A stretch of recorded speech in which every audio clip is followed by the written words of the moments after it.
Hey guys, it's Becky. Welcome back to the channel.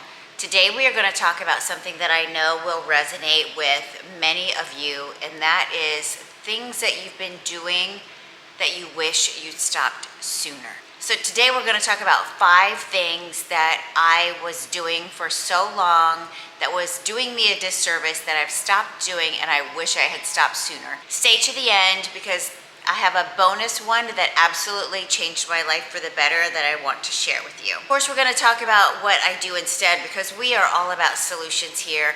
Let's build this community, helping each other. Leave comments down below of what you wish you'd stop sooner, and let's get this conversation started. So grab a coffee, tea, your beverage of choice, and get cozy because we're going to get into it. One of the things I did for many years was wake up at 5 a.m. And there were a lot of reasons that went into that. And we know as moms, we had kids to get to school, work to get to, all of the things that came along with being a mom and that stage of life. And getting up at 5 a.m. actually served me at that stage in my life because I would get up and run before my kids would get out of bed. That's how I got my workout in, is because I got up an hour earlier than my kids did in order to get my workout in and get myself ready to tackle the day. But now my kids are grown and my kids are on their own, they're not at home, so I have no reason that I have to get up at 5 a.m. anymore. So that's one of the things that I quit doing that I wish I had stopped doing sooner because I had a lot of guilt around sleeping in.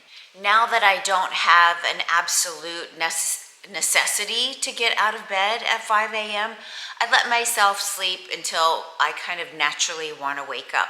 I don't have a 9-to-5 job that I have to be at, so I'm very blessed in that regard. But I give myself a little bit of grace in the morning to just kind of let my body figure out when it wants to get up. Now I take my mornings pretty slow. I let myself get up when I'm ready to get up. I don't want to sleep until super late, but I do honor my body and just kind of get out of bed when it tells me that I'm ready to get out of bed.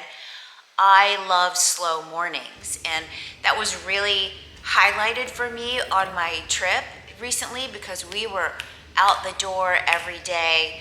You know, when I'm at home, I have my coffee, I take my supplements, I do my lemon water with apple cider vinegar, I journal. I have a very slow morning. I take like an hour just to kind of ease myself into the day, and I really love that, and I wish I had started that sooner instead of kind of swimming in the guilt of not getting up at 5 a.m. The next thing that I wish I had stopped sooner was green smoothies. They had a chokehold on us for a long period of time, and I made myself fill my Vitamix with romaine and spinach and kale and an apple and pear and celery and green vibrance and all the things, and I would put it into this big smoothie and in a big 24-ounce mason jar and sip it for a good hour because it was very thick. What it did was it made me bloated. I wasn't satisfied. I was still hungry afterwards. And it felt more like a punishment than something that I was doing that was good for myself. I do struggle with IBS, so there was a part of me that thought, okay, this is pre-digested, so this is a way for me to get my greens. But it did not work. I was still bloated. I was still unsatisfied. So I took that. I wish I would have stopped that sooner. Now I give myself a nourishing, enjoyable breakfast, scrambled eggs with some sourdough toast, or I'll make a chia seed bowl with fruit and a little granola and put some hemp seeds on the top, something like that, rather than the green smoothie. But honestly, I kind of let my body wait in the morning until it gets hungry. So I sometimes don't eat until 11 or 12 o'clock. And that's okay too. I'm just listening to my body a little bit more instead of forcing the green smoothie in the morning and then just feeling completely unsatisfied and bloating and like I've been punished afterwards. The next thing I stopped doing that I wish I had stopped sooner is crushing workouts. I have been working out since I can remember. The exercise has always been a part of my life. I was an athlete as a kid, and then transition into 15, 16 when the Shapes gym, do you guys remember that gym? It was a gym for women. Loved it, but I would do aerobics and then lift weights, and that transitioned into college, and I would run 6 miles a day and then lift weights. Then I got into in my 40s, I actually did a fitness competition, and that was intense, and it was lifting every day, and it was no walking, no running, just walking, walking, walking cardio. That transitioned into all these crazy, almost like CrossFit, but not workouts with this trainer, and I dreaded it, and my body dreaded it. I was so bloated, so I, maybe not bloated, it's not the right word. I was inflamed. Like, I look back at pictures of myself. I was pushing 450-pound sled, and I was muscle, yes, but I was also so inflamed, and I dreaded every time I had to go there. So now instead, I do yoga. I got my 200-hour yoga teacher training in Nicaragua. One of the best things I've done for myself. I walk on the treadmill. I use the weighted vest. I do Pilates. I just listen to my body and more do the zone 2 cardio instead of just the crushing, pounding workouts that were just really making me feel terrible. They weren't good for my body or my mental health, because I felt like if I wasn't just absolutely crushing it, that I wasn't getting a good workout, and that is not true. So honor your body, honor how it feels, what you need, and if you feel the need to work out really hard one day, do it. But then back off the next day. Listen to your body. If you're sore, relax into the next day. That's your muscles recovering. So that's one thing I wish I would have stopped sooner, is the crushing workouts, and be more intuitive in my workouts, listening to my body, being a little bit easier. And now I'm in the best shape that I have been in, and I feel amazing. I don't dread my workouts. I actually love my workouts. I love doing yoga. I love just walking on the treadmill, walking outside, Pilates. I lift heavy weights 3 times a week. And that is my strength training, because it's very important for us ladies at this age to lift weights, to build muscle. Lift weight, lift heavy, and build muscle. This next one is really big for women, especially us women in our 40s and 50s. And that is taking on other people's emotions and internalizing other people's emotions. We were raised to be peacemakers, kind of like emotional shock absorbers for others, and to just keep the peace.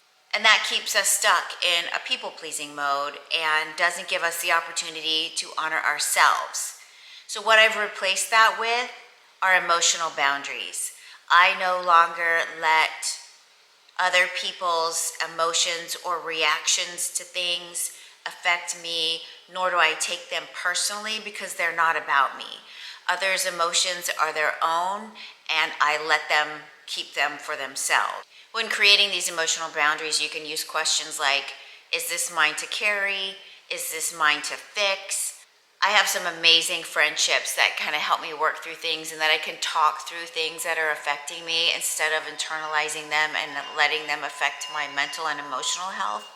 I also do a lot of journaling and just getting things out on paper, how it's made me feel, how I can move forward from it instead of letting it stay stuck inside me and kind of hold me down and not be able to move forward.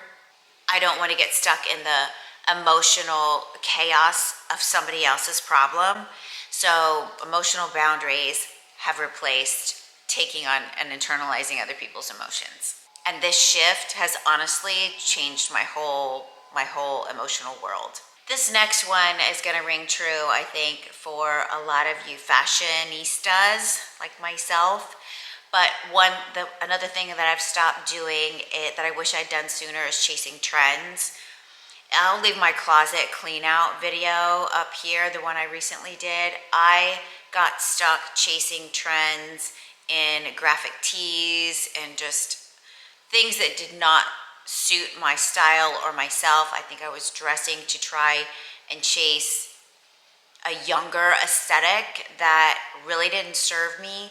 So dressing for myself now instead of trying to chase trends. What I've let go of is dressing for trends and other people's expectations and what other people are finding fashionable. And I'm staying true to myself. I like classic, chic, elevated comfort, but I also want to look really put together and smart. I'm wearing clothes that make me feel confident and classy and just make me feel like me. And honestly, that energy is more stylish than any trend you can chase. And lastly, I'm going to share this bonus one with you because it honestly changed my life more than I ever could have imagined that it would. But I stopped drinking alcohol. I actually stopped drinking 3 years ago, and it has changed my life. I have so much more mental clarity, and I was able to recognize the 5 things that I've shown you or talked to you about before in this video. I was able to actually see that with so much more clarity. Clarity is one thing that releasing alcohol from your life will actually absolutely give you, or even just cutting back if that's your thing. But for me, taking it out completely was the game. That was the best decision and the game changer for me. And what I've replaced it with is, you can do, they have non-alcoholic Prosecco now, or they have some of the most amazing seltzer waters that you can throw some fruit in, or you can even take seltzer water, and they have these vinegars now that I will show you a picture of that you can put in, and it gives it that little kick that wine used to give. And it is so delicious. But I get the best sleep. My skin has never looked better. I've never felt better. And I can't say enough great things about removing alcohol from your life. Even if, we're coming up on the holidays, so everybody's going to be imbibing and having fun with their family and friends, and that's fantastic. Even consider dry January. A lot of people do that. And see how it affects you and if it's something that you want to incorporate in your life. But I can tell you that has been one of the best decisions that I have made. So those are 6 things that I wish I had stopped sooner, and a few tips and tricks on what I've replaced them with.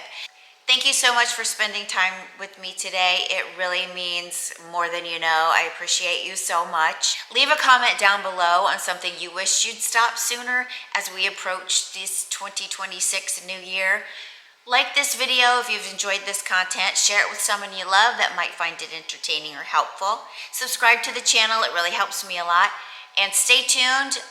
Vlogmas is coming, so I'm so excited for that. And I will see you in my next video.